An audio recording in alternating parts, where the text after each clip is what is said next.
Hello बच्चों, कैसे हैं आप लोग। स्वागत है आपका अपने यूट्यूब चैनल एक केमिस्ट्री में। जैसा कि हम लोग इसके पीछे वाले वीडियो में देख चुके थे कि जितना भी नार्मलता मोलरता से संबंधित सवालें थी, न्यूमेरिकल्स था, डेरिवेशन था, सब कुछ समाप्त हो चुका है। अब हम देखने वाले एक नए टॉपिक को, जो कि सबसे जबरदस्त होने वाला है आज का सेशन। और आप लोग इस वीडियो को स्किप ना करें, और ये बोर्ड परीक्षा के लिए आपके बहुत इंपॉर्टेंट है, क्योंकि यहाँ से डेरिवेशन थ्योरी और न्यूमेरिकल्स आने वाले हैं आपके। ठीक है, तो ये वीडियो आपके लिए बोर्ड परीक्षा के लिए बहुत ज्यादा इंपॉर्टेंट होने वाला है। तो चलते हैं हम अपने क्वेश्चन की तरफ। देखिए, अब यहाँ पर हमारा जो पहला फर्स्ट टॉपिक कह रहा है क्या, कि सोलिबिलिटी क्या होती है भैया, विलेयता क्या है। तो अगर हम विलेयता को डिफाइन करेंगे यहाँ पर कि विलेयता क्या कहलाती है, तो मतलब ये होता है कि 100 ग्राम अगर विलायक के अंदर, इसके पहले वाली क्लास में हो चुका था कि जो चीज हमारे पास पाई जाती है उसमें से एक होता है हमारा विलायक और दूसरा हमारा होता है विलेय। अब इसमें कंडीशन ये है कि विलेय की मात्रा हमारी कम होती है और विलायक की मात्रा ज्यादा होती है। जैसे एग्जांपल में हम ले ले पानी, और यहां पर ले लेते हैं हम चीनी। यहां पर क्या हो जाएगा हमारा, चीनी। भैया पानी के अंदर किसको डाला जाता है, चीनी को डाला जाता है।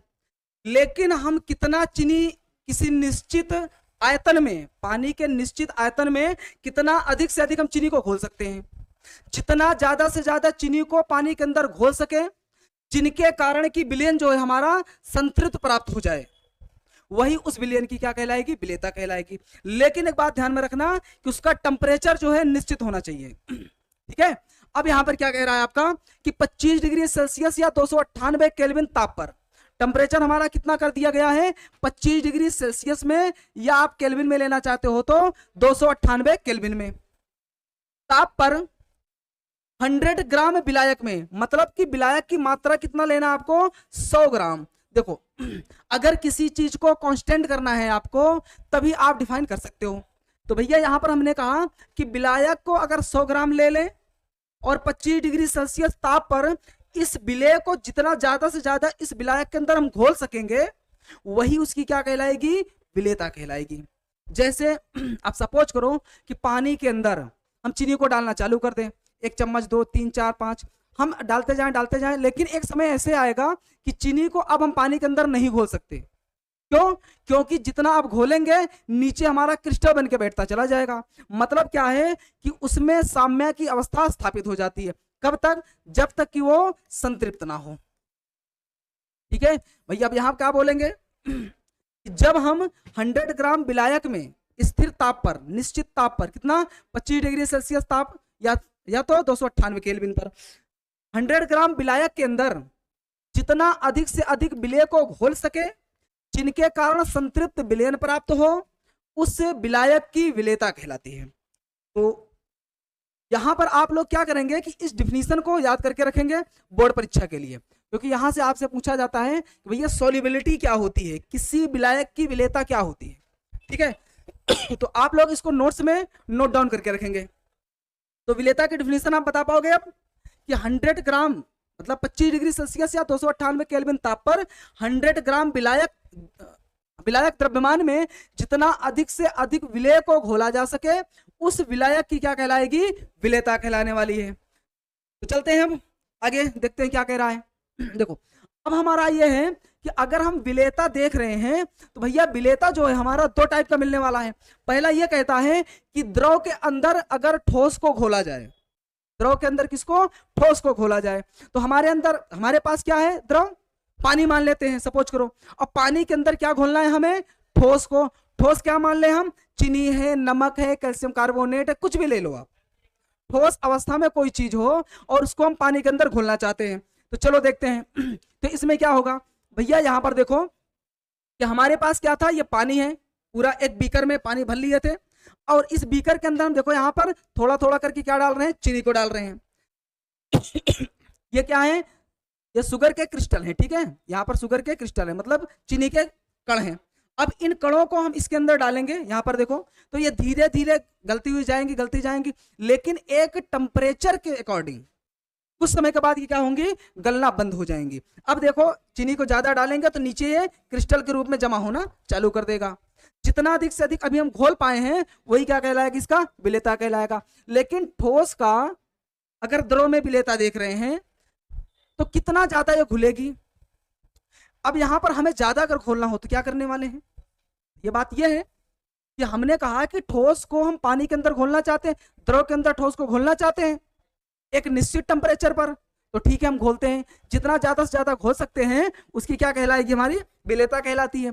लेकिन समस्या ये है कि हम चाहते हैं कि जितना घोलना उतना हम घोलें, मतलब कि उसकी विलेयता से भी ज्यादा घोलना चाहते हैं। तो इसमें कुछ फैक्टर आने वाले हैं आपके, क्या आने वाले हैं, कारक आने वाले हैं। तो कारक क्या है हमारे, यहां पर भी देखो हमारा क्या है, सॉल्ट है, नमक है, और ये क्या लिया गया है, पानी लिया गया है। अब इसमें क्या, ये नमक को इसके अंदर डाल दिया गया है, देखो अब ये घुल चुका है। अब देखो इसमें नमक के कण कहीं दिख रहे हैं आपको, बस पानी का कलर जो है चेंज है, लेकिन नमक के क्रिस्टल आपको ग्रेन्स नहीं दिख रहे हैं। इसका मतलब क्या है, ये आपका कैसा है, सोल्यूशन सैचुरेटेड है, संतृप्त है। अगर अब इसके अंदर कुछ भी डालते हो और ये नीचे जमा होने लगे तो इसका मतलब क्या है, वो असंतृप्त है, फिर वो हमारा विलेयता नहीं है। ठीक है, चलते हैं। अब देखो अब यहां कह रहा है कि द्रव में ठोस की विलेयता को प्रभावित करने वाले कारक। भैया अगर हम बात कर लें कि ठोस को ज्यादा से ज्यादा हम पानी में घोलना चाहते हैं, लेकिन कंडीशन ये है कि किस आधार पे हम ज्यादा घोल सकते हैं। तो आप लोग इमेजिन करो कि हम चीनी को पानी के अंदर ज्यादा घोलना चाहते हैं, तो क्या कर सकते हैं। पहली कंडीशन तो ये है कि भैया हम गर्म कर लें, या तो कंडीशन ये है कि आप जिस ठोस को घोलना चाहते हो वो ठोस है कौन। अब जैसे यहां पर देखो, पीछे आ जाओ, हम बात कर रहे हैं यहां पर कि जैसे हमारे पास ये क्या था, सॉल्ट था, मान लो कि हमारा क्या है, NaCl है। दूसरा हम मान लेते हैं कि हमारे पास चीनी है, चीनी मतलब कि C12H22O11। चलो हम नमक को और पानी को, इस चीनी को पानी में घोलना चाहते हैं, तो आपके हिसाब से सबसे पहले कौन घुलने वाला है। तो गांव में घर पे आप इतना जानते हो, देखे हो कि भैया नमक को पानी में डालते हो तो ये तुरंत ही गल जाता है, लेकिन हमारा चीनी नहीं गलता इतनी जल्दी। इसको क्या करना पड़ता है, कुछ ना कुछ फैक्टर यूज करना पड़ता है। अगर हमें नमक के बराबर चीनी को घोलना है तो इसमें हमें फैक्टर की जरूरत पड़ने वाली है। तो क्या करते हैं हम, या तो टेम्परेचर को इंक्रीज कर लें, या तो हम उसको ज्यादा से ज्यादा सेक करें, मतलब हिलाएं बढ़िया से, तब ज्यादा घुलेगी। तो इसकी सॉल्युबिलिटी क्यों कम है, बात ये समझो। बात ये है कि भैया नमक जो है पानी के अंदर जाते ही ये टूट जाता है हमारा किसमें, Na+ में और Cl- में। देखो अगर कोई विलेय कण, नमक हमारा क्या है, विलेय है, चीनी क्या है, हमारा विलेय है, हम इन दोनों को घोलना चाहते हैं। अब यहां चेक करो कि वह विलेय ज्यादा घुलेगा जो पानी में आयनिक ज्यादा होगा जल्दी।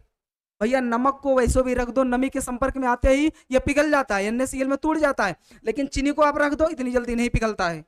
पानी में डालो, नमक को हल्का से सेक करो, यूं खत्म, गल गया। लेकिन चीनी को डालने के बाद यूं यूं यूं यूं मतलब काफी देर तक घुमाओ उसको, तब जाके ये गलता है। मतलब ये हुआ कि अगर इसको पानी में डालते हो तो ये दो चीजों में टूटता है, C6H12O6 प्लस C6H12O6, मतलब ग्लूकोज और फ्रक्टोज। अब बताओ कि ये अणु है कि आयन है, ये भैया अणु है आपके, और ये क्या है हमारे ये आयन है। अभी हमने कहा कि जो चीज आयनिक होती है पानी में वो पहले घुलेगी, ज्यादा घुलेगी, और जो चीज कम आयनिक होती है या आयनिक नहीं होती है, आणविक अवस्था में होती है, वो पानी के अंदर नहीं घुलने वाली है, मतलब कम से कम घुलने वाली है। तो यहाँ पर जैसे देखो ये चीनी को हम घोले तो ये टूट गया हमारा ग्लूकोज में और फ्रक्टोज में, लेकिन आयनिक नहीं हुआ, इसलिए चीनी की विलेयता किसकी तुलना में, नमक की तुलना में कम है। और एक एग्जांपल लेते हैं, जैसे हमारे पास है NaCl और हमारे पास है CaCO3। भैया नमक है, ये भी आयनिक होता है, कैल्शियम कार्बोनेट है, ये भी आयनिक होता है, लेकिन समस्या ये है कि हमारा जो ये नमक है ये टूट जाता है Na+ में प्लस Cl- में, ये टूट जाता है हमारा Ca+2 में प्लस CO3- में। देखो अब यहां पर दोनों हमारे आयनिक हो रहे हैं, लेकिन कंडीशन ये है, हमने कहा कि जो पहले आयनिक होगा वो ज्यादा घुलेगा, जो शीघ्रता से आयनिक होगा विलेय में, विलायक में, वो ज्यादा, सबसे ज्यादा घुलने वाला है। भैया नमक को पानी के अंदर जैसे डालोगे इसका आयनन बहुत तेजी से होता है, लेकिन इसका कैल्शियम कार्बोनेट का बहुत कम होता है, इसकी तुलना में कम होता है, तो इसलिए विलेयता किसकी ज्यादा होगी, NaCl की। अब पहला फैक्टर आपका क्या कह रहा है, देखो विलेय की प्रकृति, तो बातें क्लियर हो गई होंगी। भैया विलेय का नेचर डिपेंड करता है कितनी विलेयता होगी। अगर हमारा विलेय जो है यहां पे ले लिया गया है क्या, चीनी। अब चीनी को हम पानी में घोलेंगे और नमक को घोलेंगे। अब बताओ कि पहले कौन घुलेगा, नमक घुलेगा। क्यों नमक घुलेगा, कारण आपको बता चुके हैं, क्योंकि नमक जो होता है हमारा वो पानी के अंदर जाते ही अपने मूल आयनों में विभक्त हो जाता है। लेकिन यहाँ पर चीनी क्या है, वो मूल आयनों में नहीं टूटता है, वो किसमें टूटता है, आपका अणु में टूटता है। इसलिए आणविक अवस्था वाले का आयनन बहुत कम होगा। पहला फैक्टर है भैया, इसको आप नोट डाउन करके रखेंगे और विथ रीजन, कारण आप यहाँ पे लिख लेंगे। क्या लिखेंगे कि वे विलेय जिनका आयनन जलीय विलयन में शीघ्रता से या अत्यधिक हो जाता है उनकी विलेयता ज्यादा होती है, और जो कम होते हैं उनकी विलेयता कम होती है। 4 लाइन का है। अब देखो अगला क्या कह रहा है पॉइंट, कि दाब का प्रभाव और ताप का प्रभाव। भैया पहले हम टेम्परेचर का प्रभाव की बात कर लेते हैं।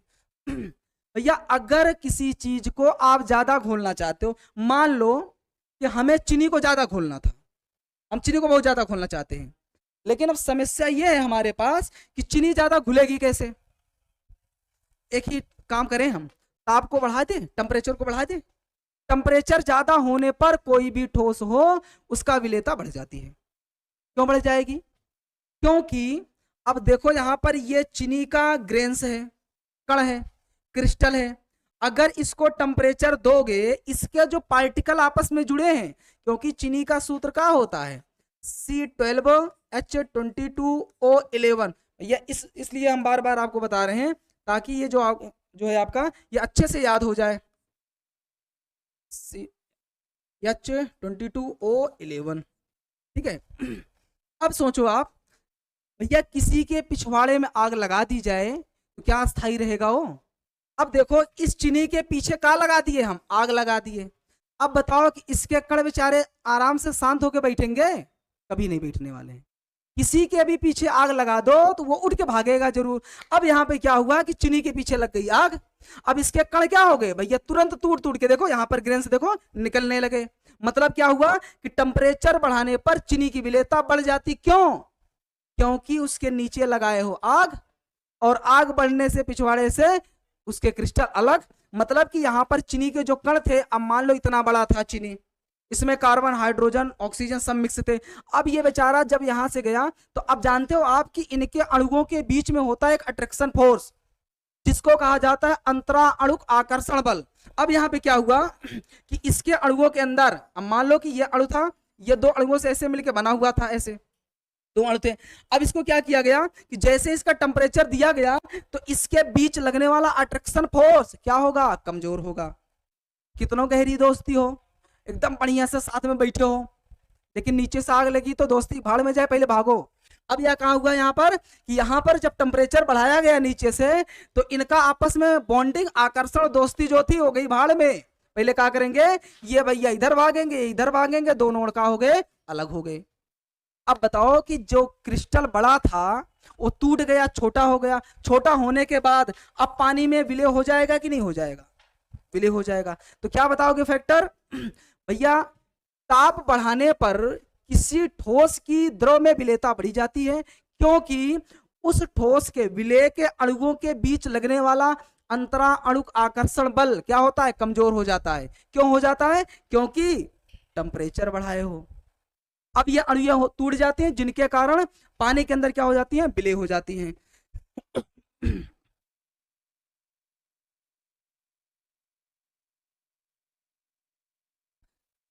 देखो तो अगला बात करते हैं हम किसका, दाब का। भैया दाब का फैक्टर ठोस पर क्या पड़ने वाला है। अब इमेजिन करो हमें चीनी ज्यादा घोलनी है, तो हम क्या करेंगे, अब चीनी को दबा के डाल दे पानी में, घुल जाएगी, कभी नहीं घुलने वाली। गैस प्रवाहित कर दे, दाब लगा दे बर्तन पे, घुल जाएगी, नहीं। मतलब कि दाब का प्रभाव ठोस का द्रव में विलेयता से कोई मतलब नहीं है। क्यों नहीं मतलब है, क्योंकि जब आप दाब लगाते हो ठोस पर, उसकी आकृति में कोई परिवर्तन नहीं होता, इसलिए इसकी विलेयता पर कोई प्रभाव नहीं पड़ने वाला है। चलते हैं हम नेक्स्ट।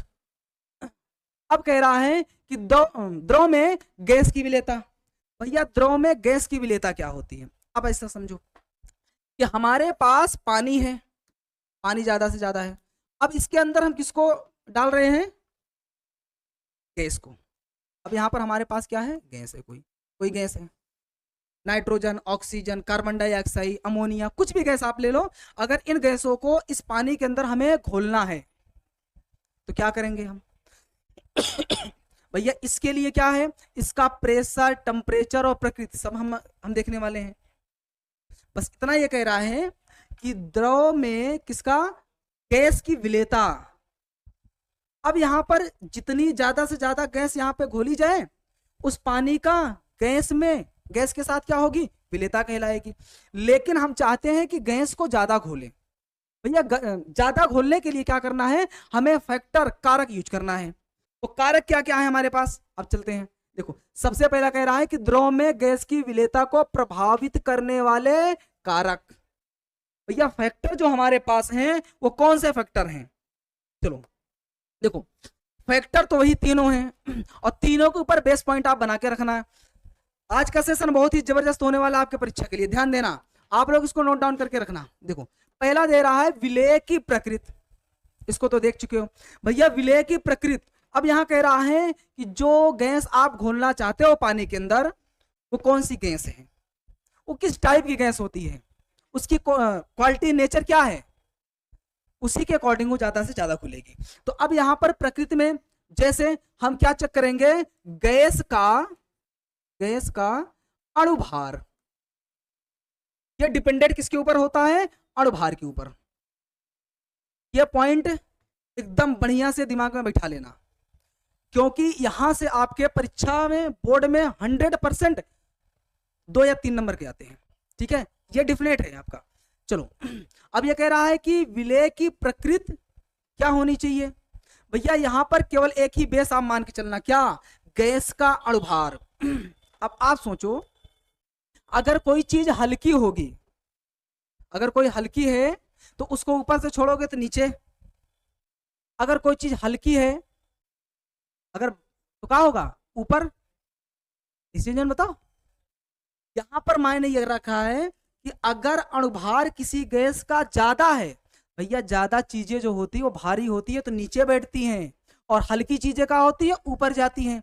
अब यहाँ पे कहा गया कि अगर किसी गैस का अणुभार ज्यादा आप कर दिए, ज्यादा अणुभार वाला गैस आप ले रहे हैं, तो नीचे ज्यादा बैठेगी, मतलब पानी में ज्यादा से ज्यादा खुलेगी। और किसी गैस का अणुभार अगर कम है तो नीचे तो बैठेगी नहीं, ऊपर जाएगी, क्योंकि 1 ATM दाब के बराबर ही होना चाहिए उसको। तो अब यहाँ पर जैसे हम ले लेते हैं कार्बन डाइऑक्साइड, प्लस हम ले लेते हैं आपका ऑक्सीजन गैस, प्लस ले लेते हैं हम नाइट्रोजन गैस, या ले लेते हैं हम अमोनिया गैस। अब हमने कहा कि इन चारों में से सबसे ज्यादा आप किसको घोल सकते हो? या हम ले लेते हैं हाइड्रोजन गैस। अब पूछ लिया गया सबसे ज्यादा किसको घोल पाओगे और सबसे कम किसको घोल पाओगे? भैया जिसका मॉलिक्यूलर मास ज्यादा होगा वो पानी में आराम से घुल जाएगा। देखो हाइड्रोजन का चेक करो, हाइड्रोजन, एक हाइड्रोजन का अणुभार 1 होता है तो 2 हाइड्रोजन कितना हो गया? 2 हो गया। अब यहाँ पे कार्बन डाइऑक्साइड का कितना होता है अणुभार? कार्बन का 12 और इसका कितना होता है? 16, 16 दूना 32, 32 और कितना? 12, कितना हो रहा है आपका? 44। देख लो 44 हो रहा है, मतलब इसकी तुलना में तो ज्यादा हो गया। इसको चेक करो, इसका कितना होगा? 16 दूना 32 हो गया। इसका कितना होगा? 1 का 14 होता है, 2 का कितना हो गया? 28 हो गया। अमोनिया कितना होता है? इसका होता है 14, इसका हो गया प्लस 3, तो कितना हो गया इसका? इसका हो गया 17। अब बताओ अणुभार किसका ज्यादा है? इसमें देखो किसका ज्यादा है? कार्बन डाइऑक्साइड का। मतलब कितना है? 44। भैया 44 अणुभार वाला ज्यादा घुलेगा, और कम से कम कौन घुल रहा है? हाइड्रोजन। क्लियर है? हमें उम्मीद है कि ये पॉइंट आपके समझ में 100% आ गया होगा। जो हम कहना चाहते हैं ये आपके समझ में तो आ गई। चलो नेक्स्ट पॉइंट क्या है हमारा? ये नेक्स्ट पॉइंट ये है कि ताप का प्रभाव। अभी बताए थे कि भैया टेम्परेचर बढ़ाने पर क्या होता है? अणुएं क्या होती हैं? टूटती हैं। अब सोचो, अभी बताए थे भैया कितना नजदीक चिपक के बैठ जाओ, कितना पास पास घनिष्ठ हो, अगर पीछे से आग लगाई दिया जाए तो दोस्ती भाड़ में, पहले भागो। अब देखो यहां पर क्या थे, पानी के साथ, आप पानी का जानते हो ना H2O है, H2O में गैसें घुली होती हैं, ऑक्सीजन गैस होता है, और क्या होता है, हाइड्रोजन गैस होता है, नाइट्रोजन गैस होती है, हल्की से बहुत हल्की। तालाब का पानी अगर वैसे है जहां पे जंगली जीव रहते हैं या जलीय जीव रहते हैं, उस जगह पे अमोनिया भी गैस आपको मिल जाएगी, बहुत सारी गैसें होती है, कार्बन डाइऑक्साइड गैस होती है, लेकिन प्रचुर मात्रा में क्या है हमारा, ऑक्सीजन है। ऑक्सीजन क्यों है, पानी जो होता है उसमें मछलियां पाई जाती हैं, मछलियां श्वसन कर दौरान क्या लेती हैं, ऑक्सीजन लेती हैं, मतलब पानी में ऑक्सीजन होता है तभी तो लेती है ना, इसे भी हाइड्रोजन ऑक्सीजन से मिला है, देख लो, मतलब दो गैसों से मिलकर हमारा पानी बना हुआ है, किससे किससे, हाइड्रोजन से और ऑक्सीजन से। अब भैया बताओ कि हम इस पानी के अंदर, इस पानी के अंदर हम डालना चाहते हैं किसको, मान लो हाइड्रोजन गैस को प्रवाहित करना चाहते हैं। अब बताओ कि हम नीचे से गर्म कर रहे हैं, अब इसके कण जो हैं, जो पास पास थे वो बेचारे टूट के भाग रहे हैं, अब बाहर वाला आ रहा है, कह रहा भैया हम आ रहे हैं अंदर। अब बताओ ये तो कह रहा भैया पीछे से आग लगी हो, हम भाग रहे हैं, तुम कहाँ आ रहे हो, तुम्हें भी भागना है, मतलब कि ये जो घुलने जा रहा था ये भी निकल के भागेगा, और पानी में जो था वो भी निकल के भागेगा। अब बताओ कि इसमें हाइड्रोजन गैस की विलेयता होगी, क्यों नहीं होगी, क्योंकि टेम्परेचर बढ़ाने पर विलेय और विलायक के अणुओं के बीच क्या हो रहा है, बॉन्ड का डिसोसिएशन हो रहा है, बॉन्ड का वियोजन हो रहा है, बंद क्या हो रहे हैं, टूट रहे हैं। और पानी के अणुओं के बीच कौन सा बंद होता है, हाइड्रोजन बंद होता है। भैया पानी में ज्यादा वही घुलने वाला है जो किसी के साथ हाइड्रोजन बंद बना सके, ठीक है। अगर पानी के अणु के साथ कोई भी अणु या परमाणु कुछ भी हो, अगर हाइड्रोजन आबंध बना लेता है तो पानी में 100% विलेय है, मतलब घुलेगा।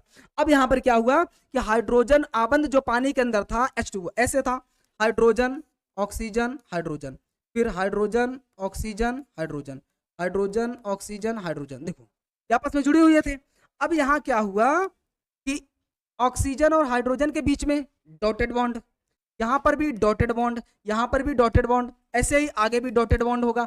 इस डॉटेड बॉन्ड को कहा जाता है हमारा हाइड्रोजन बॉन्ड। क्या बोलने वाले हैं इसको, हाइड्रोजन आबंध बोलने वाले हैं। भैया हाइड्रोजन आबंध जो होता है ये होता है कमजोर। अब कमजोर है तो अब बताओ कि आप यहां से पानी को गर्म करते हो, घर पे भी देखे हो, जब पानी को आप गर्म करते हो, गर्म होने के बाद यहां से क्या निकलता है, भाप निकलता है, वेपर निकलता है, स्टीम निकलती है। वो होती क्या है हमारी, वो एक प्रकार की गैस ही तो है। हम गैस को घोलना चाहते हैं, उसके पहले ही गैस पहले से निकल रही है। अब बताओ गैस की विलेयता बढ़ेगी कि घटेगी, घटेगी ना, मतलब कि ताप बढ़ाने पर, ताप का प्रभाव क्या है, ताप बढ़ाने पर किसी गैस का द्रव में विलेयता घटती है, क्योंकि ताप बढ़ाने पर उनके अणुओं के बीच लगने वाला आकर्षण आबंध क्या होता है, कमजोर हो जाता है, जिनके कारण वो टूट के हल्की हो जाती है। अब यहां पर देखो इसके अंदर पानी था हमारा, H2O था, H2O का मॉलिक्यूलर मास कितना होता है, 18 होता है भैया। 18 जो है, अगर इनको हम दो भागों में तोड़ दें, हाइड्रोजन गैस हमारा अलग हो गया और ऑक्सीजन गैस हमारा अलग हो गया, तो इसका कितना होगा, 16 होगा, क्योंकि हाफ ही होता है, ठीक है, एक अणु का। और यहाँ पर कितना हो जाएगा, इसका 2 हो जाएगा। अब बताओ 18 की तुलना में ये दोनों तो हल्के हैं कि नहीं है। अब जब ये दोनों अलग होंगे तो निकल के भागना चालू कर देंगे। इस प्रकार से क्या होगा कि इनके बीच अट्रैक्शन फोर्स कमजोर हुआ, टूट गया, तो ये अणु गैसीय अवस्था में हो गई। अगर गैसीय अवस्था में हो गई तो हल्की हो गई, जिनके कारण ये यहां से ऊपर की ओर भागना चालू कर दी। तो शायद इमेज में आपको क्लियर दिख रहा होगा। यहाँ पर देखो क्या दिख रहा है कि जब यहाँ से टेम्परेचर को बढ़ाया जाता है, मतलब गर्म किया जा रहा है, तो यहाँ से पानी के कण जो थे वो भी टूटने लगे, टूट टूट के बाहर निकलने लगे, और बाकी जो गैस आप इसमें डालोगे उसके पहले ही और गैसें निकल जाएंगी। मतलब क्या हुआ कि ताप बढ़ाने पर इसकी विलेयता जो है घटती है। ये नेक्स्ट आते हैं। अब आ रहा है हमारा तीसरा पॉइंट, क्या है, दाब का प्रभाव। भैया अगर हम दाब को बढ़ाना चाहते हैं, हम चाहते हैं कि प्रेशर डालें, गैसें कितना ज्यादा से ज्यादा हमारी खुल जाएं, तो इसके लिए क्या करने वाले हो भैया, प्रेशर आप बढ़ाओ। देखो आप शायद कोल्ड ड्रिंक इस्तेमाल किए हो, सोडा वाटर इस्तेमाल किए हो, उनमें आप चेक करना जो कोल्ड ड्रिंक होता है हमारा, उसमें एक स्मेल आती है चुनचुनाहट सी, उसका स्वाद होता है, जो स्वाद या चुनचुनाहट आता है वो किसका होता है, कार्बन डाइऑक्साइड का, ठीक है ना। उसमें एक गैस होती है, कौन सी गैस, या कार्बन डाइऑक्साइड गैस पाई जाती है। और कार्बन डाइऑक्साइड जैसे ही पानी के अंदर कंप्रेस करके प्रेशर के साथ प्रवाहित की जाती है, तुरंत ही ये क्या होता है, उसके साथ कंबाइंड हो जाती है। क्या होता है कि H2O प्लस कार्बन डाइऑक्साइड, इसको मिलाते हो तो ये क्या बन जाता है, H2CO3। ये है हमारा बेसिक नेचर। ठीक है, तो ये होता है हाइड्रोजन कार्बोनेट। अब ये कहलाता है हमारा क्या, सोडा वाटर। क्या कहलाएगा भैया, सोडा वाटर। कौन सोडा वाटर है, H2CO3, क्योंकि कार्बन डाइऑक्साइड मिल गई है। अब यहां पर देखो जो हमारा पॉइंट का बात है, पॉइंट की बात क्या है हमारा भैया, अगर हम प्रेशर को बढ़ाते हैं तो ज्यादा से ज्यादा गैसें जो होती है वो पानी में घुल जाती हैं। अब देखो यहाँ पर CO2 गैस लिया गया है, दिख रहा होगा CO2 दिख रहा है। यह CO2 गैस यहाँ पर सिलेंडर लिया गया। शायद मार्केट में आपको मिला होगा कि जो कोल्ड ड्रिंक को ठेले पे बनाकर बेचा जाता है, सोडा वाटर बेचा जाता है, वहां पर देखना आप एक सिलेंडर लगा होता है। ऐसे ही वहां पर कैप होती है, कैप के अंदर बोतल को फंसा कर यहाँ से स्प्रे करते हैं, यहाँ से खोल देते हैं ऐसे, ये देखो ये लगा हुआ है इतना पार्ट, इसको यहाँ से इसको खोल देते हैं तो गैस जो है जाने लगती है। यहाँ कंप्रेस, यहाँ पर देखो ये पाइप गई है अंदर, इस पानी के अंदर पाइप गई है। इस पाइप के द्वारा कार्बन डाइऑक्साइड इसके अंदर इतना कंप्रेस हो जाती है कि पानी के अणुओं के साथ वो आपस में जुड़ जाती है। अगर जुड़ गई तो उसी को क्या कहेंगे हम, सोडा वाटर कहने वाले हैं। ठीक है, तो प्रेशर बढ़ाने पर या दाब बढ़ाने पर किसी भी गैस का द्रव में विलेयता जो होती है वो बहुत ज्यादा हो जाती है हमारी। ठीक है, अब यहाँ पर ये फिगर आपको क्लियर समझ में आ रहा होगा कि यहाँ पर प्रेशर को बढ़ाया जा रहा है जिसके कारण की कार्बन डाइऑक्साइड बहुत ज्यादा मात्रा में घुल गई। चलते हैं हम नेक्स्ट। अब यहाँ पर जो अभी आप समझे या पढ़े, इसी के ऊपर एक सिद्धांत आता है, क्योंकि यह सिद्धांत जो अपनाया गया था ये किसके ऊपर था, द्रव में गैस की विलेयता के ऊपर। इस नियम को कहा जाता है हेनरी का नियम, हेनरीज लॉ। भैया हेनरी एक वैज्ञानिक थे, इन्होंने बताया था कि किसी भी गैस को यदि हम किसी द्रव के अंदर घोलना चाहते हैं तो कितनी मात्रा में घोल सकते हैं। किसी द्रव के अंदर गैस की मात्रा इतनी ज्यादा हम घोल सकते हैं जितना कि हम प्रेशर लगाएंगे। भैया प्रेशर ज्यादा लगाओगे गैस ज्यादा घुलेगी, कम प्रेशर लगाओगे तब कम घुलेगी, ये तो श्योर है। अभी अभी देखे थे कि जितना प्रेशर आप बढ़ाते गए उतना ज्यादा गैस हमारी घुल गई। भैया प्रेशर में तो क्या नहीं करना पड़ता है, अब वहां प्रेशर आप लगा दिए, गैसें आपस में जाके कंबाइंड हो गई, जुड़ गई। तो यहाँ पे क्या कह रहा है कि स्थिर ताप पर, भैया टेम्परेचर जो है ना बहुत मायने रखता है। गैस के लिए क्या होता है, टेम्परेचर बहुत मायने रखता है।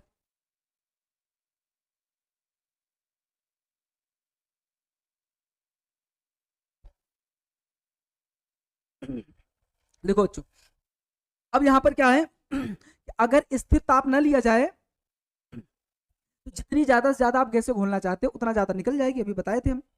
अब यहां कह रहा है कि भैया स्थिर ताप पर किसी द्रव विलायक में घुली हुई गैस का द्रव्यमान उस पर आरोपित दाब के क्या होता है, समानुपाती होता है। इसका मीनिंग समझो यहां पर ये कह रहा है घुली हुई गैस का द्रव्यमान, द्रव्यमान को कहते हो W, मतलब कि मास, वही है ना W या मास M, तो यहां होगा हमारा M। ये लिखो फार्मूला तो लिखा है यार, M डायरेक्टली प्रोपोर्शनल क्या है इसके P के, मतलब कि घुली हुई गैस की मात्रा, किसी द्रव विलायक में घुली हुई गैस की मात्रा उस पर आरोपित दाब के क्या होता है, समानुपाती होता है। लेकिन समस्या ये फंसी हुई है कि भैया किसी गैस का द्रव्यमान नहीं लिया जाता है, उसका कैलकुलेशन होता है नंबर्स ऑफ पार्टिकल, कणों की संख्या से। ठीक है, कितने मोल हैं, कितने कण हैं, कितने पार्टिकल हैं, मतलब उसमें नंबर्स ऑफ पार्टिकल से मतलब है, वहां द्रव्यमान से मतलब नहीं है। तो इसलिए हम मास के साथ ना काम करके हम किसके ऊपर काम करने वाले हैं, मोल फ्रैक्शन पे काम करने वाले हैं। ठीक है, क्या बोलेंगे, PA डायरेक्टली प्रोपोर्शनल XA। भैया A का है, गैस है, मान लेते हैं गैस, चलो इसको गैस ही लिख देते हैं अगर समस्या हो रही है तो, यहाँ पे हम गैस कर देते हैं। चलो ये G का मतलब है गैस, यहाँ पर G है गैस। ठीक है, तो क्या बोलोगे, स्थिर ताप पर किसी द्रव विलायक में आरोपित दाब, द्रव विलायक में प्रवाहित गैस पर आरोपित दाब उस गैस के मोल प्रभाज के क्या होता है, समानुपाती होता है। तो हमारा जो है रूल यहां से फॉलो होता है। तो अब भैया प्रोपोर्शनल का साइन अगर यहां से हटाया जाए तो क्या मिलने वाला है, पी ऑफ जी बराबर, यहां पर हेनरी का एक कांस्टेंट आएगा जिसको कहने वाले हम क्या, K H, Henry constant into x of g. ठीक है, तो हमारा फॉर्मूला क्या था, पी ऑफ जी बराबर के H into x of g. ठीक है, गैस के लिए बात कर रहा है।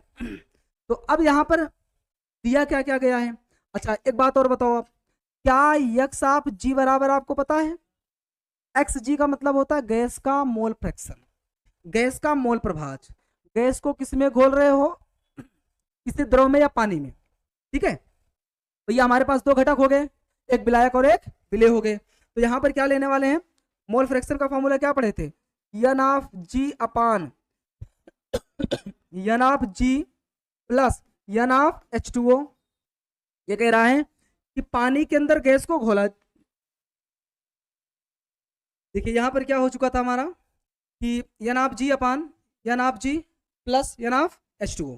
ठीक है, तो बच्चों अब यहाँ पे हम चेक करेंगे कि एन ऑफ जी कैसे कैलकुलेट करने वाले हैं हम, मतलब मोल कैसे निकालने वाले हैं। तो सबसे पहले हम क्या करेंगे काम, अच्छा एक बात और ध्यान रखना कि जो गैस का मोल है वो इतना ज्यादा पानी में नहीं विलीन हो जाती है, मतलब ये गैस की मात्रा जो है पानी में इतना ज्यादा नहीं घुल जाती है कि पानी के बराबर हो जाए। इसलिए हम क्या मानेंगे यहाँ पर, हम ये मान सकते हैं कि n of g very very less than n of H2O, मतलब कि यहाँ पर लेस देन, ठीक है, क्या होगा, less than n of g very very less than किससे है, एन ऑफ H2O से। मतलब ये हुआ हमारा कि एन ऑफ जी का मान एन ऑफ H2O से इतना कम है, इतना कम है कि इसको हम क्या मान सकते हैं, नगण्य मान सकते हैं।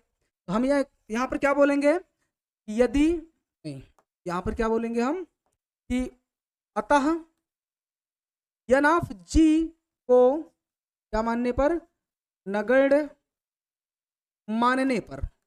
मानने पर भैया अगर इसको हम नगण्य मान लिए तो हमारा फॉर्मूला क्या मिला, देखो एक्स ऑफ जी बराबर N of g upon N of H2O, हमारा फॉर्मूला मिल गया।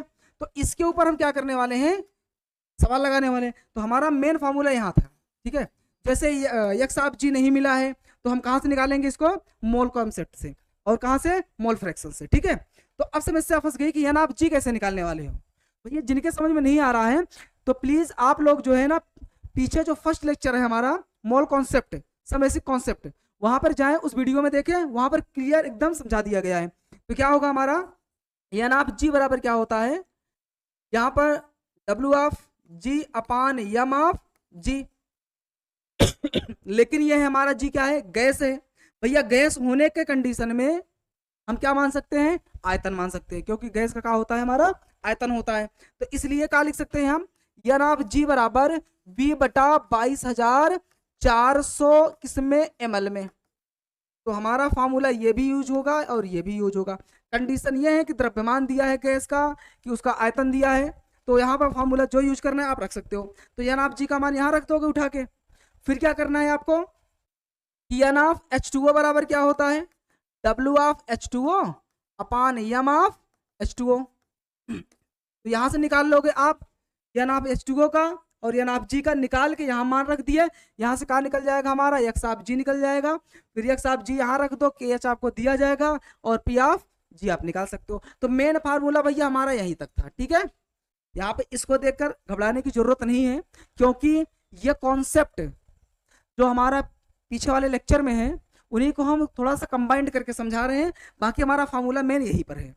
ठीक है, तो अब हेनरी का नियम क्या आप बोल सकते हो, क्या है कि स्थिर ताप पर किसी द्रव विलायक में घुली हुई गैस का द्रव्यमान उस पर आरोपित दाब के क्या होता है, समानुपाती होता है। देखो यहाँ पर दाब के क्या है, हमारा समानुपाती है।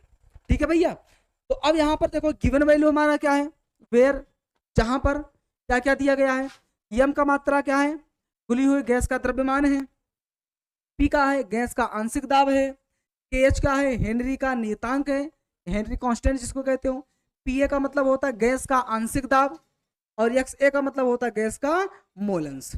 ठीक है, तो इसको आप लोग नोट डाउन करेंगे। अब चलते हैं हम आगे। अच्छा, अब यहाँ पर भैया हमारा सवाल आ चुका है, तो आप लोग रेडी हो ना? अगर आप रेडी हो एकदम पूर्ण रूप से, तो चलते हैं हम इस सवाल की तरफ और सवाल को डिफाइन करते हैं। चलिए, हमारा फर्स्ट सवाल क्या कह रहा है कि यदि N2 गैस को 20 डिग्री सेल्सियस पर पानी से गुजारते हैं, तब 1 लीटर पानी, यहां पर देखो 1 लीटर पानी में कितने मिलीलीटर इस पर एसटीपी पर घुले होंगे?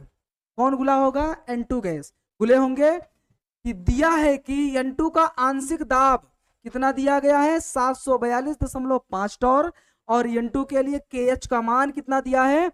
5.75 गुणे 10 की घात 7 टॉर। तो भैया सबसे पहले हम क्या करेंगे, यहां पर दिया गया वैल्यू को निकाल लेंगे। चलो, तो हम लिखेंगे यहां पर दिया है, क्या क्या दिया गया है। सबसे पहले आपको दिया है कि टोटल पानी का आयतन कितना है। आयतन, या इसको आप द्रव्यमान मान सकते हो या आयतन मान लो, कोई दिक्कत नहीं है। चलो, तो दिया है आपका पानी P ऑफ H2O कितना दिया है? 1 लीटर। भैया 1 लीटर में कितने ml होते हैं? 1000। तो ml में काम करना है हमें, तो क्या करेंगे हम? 1000 ml कर लेंगे। और क्या दिया है हमारा कि N2 का आंशिक दाब, आंशिक दाब को क्या कहते हो? P। और किसके लिए दिया? नाइट्रोजन का। P ऑफ N2 बराबर कितना दिया है? 742.5 टॉर है, यूनिट है टॉर आपका। ठीक है, फिर दिया है कि N2 के लिए KH का मान, KH आपका कितना दिया है?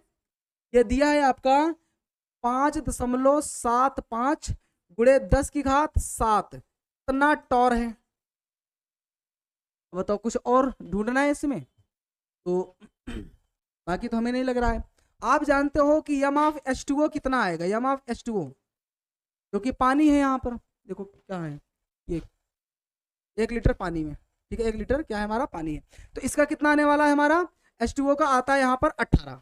भैया 18 जो है इसको लिखते हैं हम कहा AMU, एटॉमिक मास यूनिट कहने वाले हैं। ठीक है, अब यहाँ पर क्या है भैया, नाइट्रोजन का द्रव्यमान से कोई लेना देना नहीं, क्योंकि हमें फाइंड क्या करना है। तो यहां लिखेंगे हम ज्ञात करना है। क्या ज्ञात करना है? भैया ज्ञात करना है कि 1 लीटर पानी के अंदर कितने ml घुले होंगे क्या हमारा? N2 gas. भैया N2 का आयतन, आयतन ऑफ N2 बराबर कितना है? फाइंड करना है। तो आपका आयतन पानी का दिया गया है, लेकिन नाइट्रोजन का आपको फाइंड करना है। तब की कंडीशन में क्या करने वाले हैं?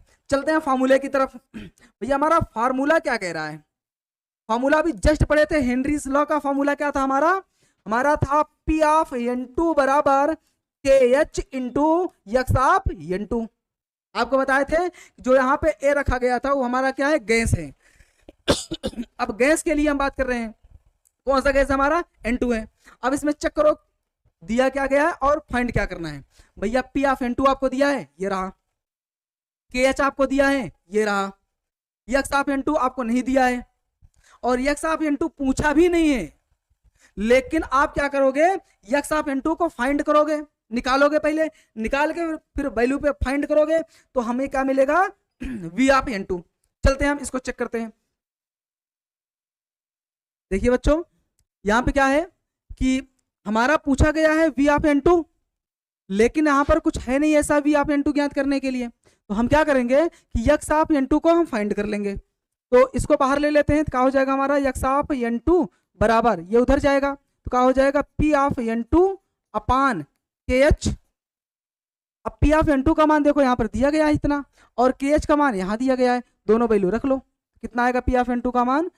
742.5 टॉर बटा कितना है? 5.75 गुणे 10 की घात कितना है? 7 है। तो अब क्या करेंगे भैया कि घात को या तो ऊपर लेके जाओ या तो ऐसे काट लो डायरेक्ट। देखो, तो X ऑफ N2 बराबर, अगर इसको आप काटते हो तो ये कट जाता है कितना? 129.13। ठीक है, और ये घात चला जाएगा ऊपर तो कितना हो जाएगा? 10 की घात -7 हो जाएगा। देखो, इसको आप काटोगे तो आएगा 129.13 गुणे 10 की घात -7। तो हमारा कितना मिल गया? कितना वैल्यू मिल गया किसका, यक्स ऑफ एन टू का। भैया यक्स ऑफ एन टू तो हमें ज्ञात करना नहीं था, तो अब क्या करेंगे कि इसके द्वारा हम मोल निकाल लेते हैं, क्योंकि मोल से हमें आयतन मिल जाता है, इसके पहले वाले क्लास में आप पढ़ चुके थे, ठीक है। तो क्या करेंगे हम फॉर्मूला जानते हैं कि यक्स ऑफ एन टू क्या होता है हमारा, यक्स ऑफ एन टू बराबर होता है हमारा N of N two upon N of N two plus N of H2O। पानी में घुली हुई गैस की मात्रा मतलब दोनों का मोल, यहाँ पर ऊपर क्या रहेगा जिसका मोल प्रभाज हम ज्ञात कर रहे हैं। तो भैया आप क्या करेंगे कि एक बात और जानते हो आप कि कोई भी गैस पानी के अंदर इतनी अधिक मात्रा में नहीं घुल जाती है, कोई भी गैस पानी में इतनी अधिक मात्रा में नहीं घुल जाती है कि उसके बराबर हो जाए, बहुत ही अल्पतम मात्रा होती है, इसलिए इसको हम नगण्य मान लेंगे। क्यों मानेंगे, क्योंकि N of N two very very less than क्या होता है एन ऑफ H2O। तो अतः इसे क्या मानेंगे, नगण्य। नगण्य मानने पर अगर हम इसको नगण्य मान लिए तो हमारा फॉर्मूला क्या हो गया है, यक्स ऑफ एन टू बराबर N of N two upon N of H2O, ये हमारा फॉर्मूला हो गया। अब यहां पर देखो यक्स ऑफ एन टू का मान यहां मिला हुआ है हमारा, एन ऑफ H2O आपको पता है क्योंकि यहां दिया गया था, कितना दिया गया आयतन, आयतन मतलब क्या था इसका द्रव्यमान भी आप मान सकते हो, तो इसका W का मान भी दिया गया है कितना 1000। मॉलिक्यूलर मास इसका कितना होता है 18 होता है। तो भैया एन ऑफ H2O का मान आप निकाल लो यहां से, क्योंकि मोल बराबर क्या होता है द्रव्यमान बटा अणुभार। तो द्रव्यमान क्या होगा W ऑफ H2O बटा एम ऑफ H2O। देखो W का मान कितना दिया गया है, आयतन जो है इसका द्रव्यमान टोटल, यहाँ पर देखो 1 लीटर पानी में 1 लीटर का मतलब 1000, यहाँ मान लेंगे हम 1000 बटा कितना था हमारा 18, अणुभार 18 ही है ना पानी का, इसको भाग दो, इसको अगर काटते हो आप तो एन ऑफ H2O बराबर आपका हो जाता है 55.55, ठीक है। भैया कितना आया हमारा एन ऑफ H2O बराबर 55.55। थोड़ा सा यहाँ जगह कम है, इसको हम कहीं और लिखते हैं। देखो यहाँ पे मिल गया हमारा एन ऑफ H2O बराबर कितना मिला है 55.55। देखो दो वैल्यू हमारी मिल गई, कौन कौन सी, एक हमारा एक्स ऑफ एन टू मिल गया, एन ऑफ H2O मिल गया, मतलब इस इक्वेशन में हम रख सकते हैं, इसका मान मिला हुआ रख दो, एन ऑफ एन टू आपका निकल जाएगा, ठीक है।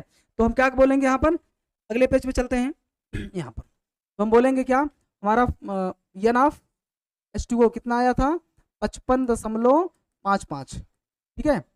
और दूसरा हमारा यक्स ऑफ एन टू बराबर कितना आया था, देख लेते हैं यहाँ पर, देखो ये कितना है 129.13 गुणे 10⁻⁷। चलो यहाँ पर कितना आएगा 129.13 गुणे 10⁻⁷, मतलब ये वैल्यू दोनों हमें मिली हुई हैं। तो हम क्या बोलेंगे, इसके आगे जो यहाँ पे था, यहाँ पर जो सवालें हैं आपकी यहाँ से इसके आगे आप यहाँ से लगाएंगे, ठीक है। यहाँ पे क्या लिखेंगे कि समीकरण 1 से, भैया समीकरण 1 हमारा क्या है, यक्स ऑफ एन टू बराबर क्या है हमारा N of N two upon N of H2O। देखो यहाँ पर इसका मान मिल गया है, इसका मान निकाल लो, तो क्या हो जाएगा एन ऑफ एन टू बराबर, तो X of N two into क्या हो जाएगा एन ऑफ H2O, और दोनों का मान मिला हुआ है, एन ऑफ एन टू बराबर यक्स ऑफ एन टू का मान कितना है 129.13 गुणे H2O कितना है 55 गुणे 10⁻⁷ भी है, 1 मिनट, गुणे 10⁻⁻⁷, फिर गुणे H2O कितना है 55.55। तो हमारा यहां से गुणा करेंगे तो क्या मिल जाएगा, एन ऑफ क्या था N two, N of N two बराबर, इसका गुणा करो देखते हैं कितना आता है, ठीक है। जब इसका गुणा किया जाता है तो लगभग में 71 73 गुणे 10⁻, ये जो बचा हुआ है इसको लिखते हैं हम 10⁻ क्या है -7। इसको आराम से आप लोग कैलकुलेट करिएगा, ठीक है ना, इसको कैलकुलेशन करिएगा, देखना इतना ही आएगा। तो हमारा क्या निकल गया भैया एन ऑफ एन टू का मान। अब यहाँ पर आयतन पूछा है, तो अब हम पहुंच सकते हैं आयतन तरफ। क्या होता है हमारा कि n बराबर आपका होता है, n बराबर क्या होगा, V बटा 22,400 ml, ठीक है ना, ये हमारा फार्मूला होता है। तो हमारा किसका निकालना है, N2 का, तो हम यही N2 के लिए बात कर लें, तो n आप N2 बराबर क्या हो जाएगा, V आप N2 बटा 22,400 ml, ये फार्मूले में है। तो V आप N2 को बाहर ले लो, V आप N2 यही पूछा है हमारा, तो क्या हो जाएगा, n of N2 into 22,400 ml। तो भैया V आप N2 बराबर कितना मिलेगा, V आप N2 बराबर, इसका मान कितना है हमारा, यहाँ पे मिला हुआ है 71 गुणे 10 की घात -7, फिर गुणे कितना है 22,400। भैया इसका गुणा जो है थोड़ा लंबा है, देखते हैं।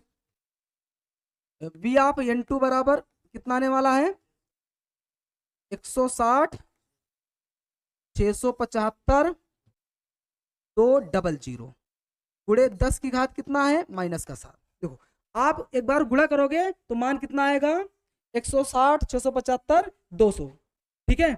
भैया समस्या ये नहीं है कितना लंबा आया है, हमारे पास एक फायदे की बात ये है कि माइनस में वैल्यू है ना, तो आप ना जितना माइनस है उतना अंक पहले दशमलव लगा लो। देखो कितना है, 7 है, तो V आप N2 बराबर कितना आ जाएगा, 7 अंक लो, 1 2 3 4 5 6 7, 7 अंक मतलब यहाँ दशमलव आ जाएगा, तो कितना हो जाएगा हमारा 16 ml। ये कितना आ गया आंसर हमारा, 16 ml आ गया, यही हमारा आंसर था, ठीक है। तो V आप N2 बराबर हमारा आंसर आ चुका है, जो कि यहाँ पर ये पूछा हुआ है। तो ये सवाल बड़ी नहीं है, बट जितना आपको फॉर्मूले में समझाया गया तो वहीं से सब कुछ आया हुआ है। तो एक बार दो बार इसके ऊपर रिवीजन करिए, आप काम करिए, क्योंकि ये सब सवाल है जो आपके बोर्ड परीक्षा में आने वाली हैं। अब बड़ी समझकर आप लोग क्या करते हो, इन सवालों को छोड़ देते हो। चलते हैं नेक्स्ट, हमारा सवाल क्या कह रहा है कि 25 डिग्री सेल्सियस पर पानी में घुली ऑक्सीजन के लिए हेनरी नियम का नियतांक, मतलब हेनरी नियतांक का मान आपको दे रखा है, कितना है 4.34 गुणे 10 की घात -4 एटीएम है।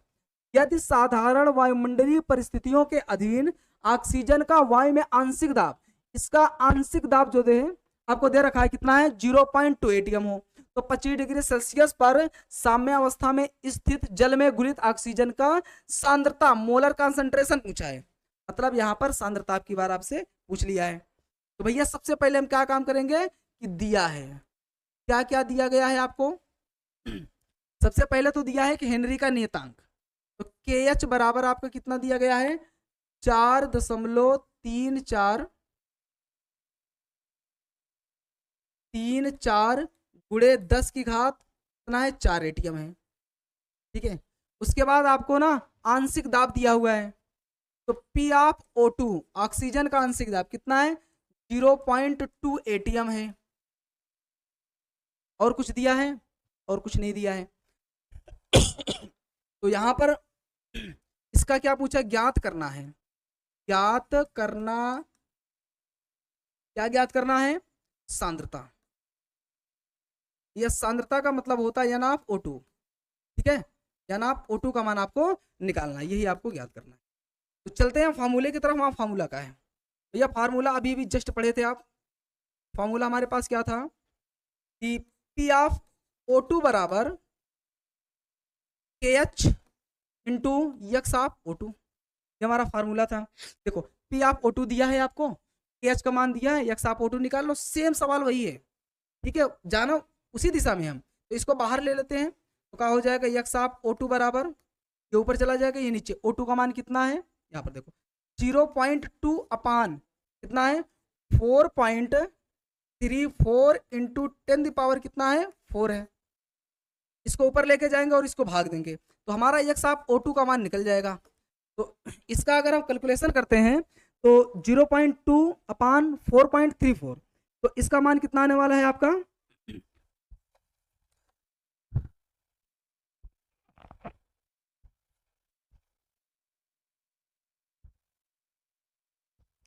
देखो इसको कैलकुलेट करते हैं हम, तो आता है 0.46 गुणे 10 की घात कितना हो जाएगा -4, क्योंकि भैया ये ऊपर जाएगा। तो हमारा देखो यक्स ऑफ O2 का मान जो है यहाँ पर मिल चुका है, ठीक है। आप लोग इसको कैलकुलेट करना, तो इतना मान आपको मिल जाएगा। फिर अब हम चलते हैं कि मोल फ्रैक्शन की तरफ। भैया मोल फ्रैक्शन यक्स आप O2 बराबर क्या होता है, यन आप O2, जिसका मोल फ्रैक्शन पूछा जाए उसके मोलों की संख्या बटा में कुल घटकों के मोलों की संख्या, यन आप O2 प्लस क्या, यन आप H2O। देखो कहाँ घुला हुआ है, पानी में, H2O के लिए। अब यहाँ पर देखो ये जो है आपका यन आप O2 जो है वेरी वेरी लेस देन, अभी बताए थे, यन आप O2 very very less then किसके, यन आप H2O के। तो इसको हम कहाँ मान लें, नगण्य मान लेंगे। तो कहाँ मिलेगा हमारा, यक्स आप O2 बराबर यन आप O2 अपान यन आप H2O। इसका मान हम निकाल चुके हैं, इसका मान आपको पता है कि 55.55 आया था, नहीं तो वैसे भी कैलकुलेट कर लो आप कि यन आप H2O बराबर क्या होता है, यम आप H2O अपान W, एक minute, W of H2O, W of H2O upon M of H2O कितना होता है, इसका मान रखोगे तो ये कितना होता है, 1000 बटा कितना है 18। देखो यहाँ पर पानी जो घुला है इसमें 1 लीटर यहाँ पर मान लिया जाता है आपका, तो इसका मान कितना आएगा, यन ऑफ H2O का क्या आने वाला है 55.55। देखो हमें दो चीज मिल गया भैया, क्या मिल चुका है, यक्स ऑफ O2 मिल चुका है, यन ऑफ O2 मिल चुका है, H2O मिल चुका है। तो हम क्या करते हैं, इस फॉर्मूले पे रख देते हैं, समीकरण 1 इसको मान लेते हैं। तो क्या बोलेंगे कि समीकरण 1 से, समीकरण 1 में आप यन ऑफ O2 को बाहर ले लो, इसके साथ ये गुणा करेगा, फिर क्या हो जाएगा हमारा, यन ऑफ O2 बराबर x of O2 into N of H2O। भैया इनका मान रख देते हैं अब, यन ऑफ O2 बराबर यक्स ऑफ O2 का मान कितना है हमारा, कहाँ गया, ये रहा 0.046। तो 0.046 इंटू 10⁻⁻4 इंटू H2O का मान कितना है 55.55, 55.55। देखो अगर हम इसको अब गुणा करते हैं तो टोटल मान कितना आएगा 2.55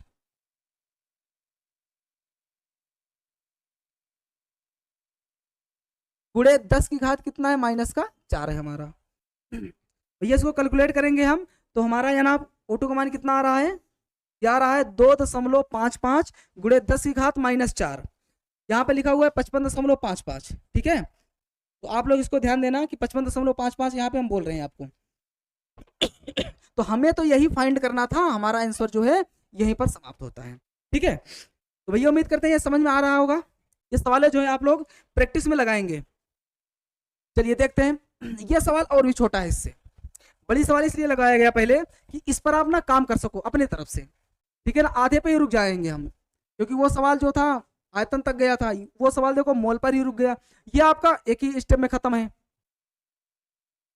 तो देखिए अब यहां पर दिया क्या गया है, दिया है कि एक संतृप्त विलयन में हीलियम का मोल प्रभाज, यहां पर मोल प्रभाज दे चुका है, यक्स ऑफ He हीलियम का कितना दिया हुआ है 1.2 गुणे 10 की घात कितना है वहां पर -6 ये बार में है।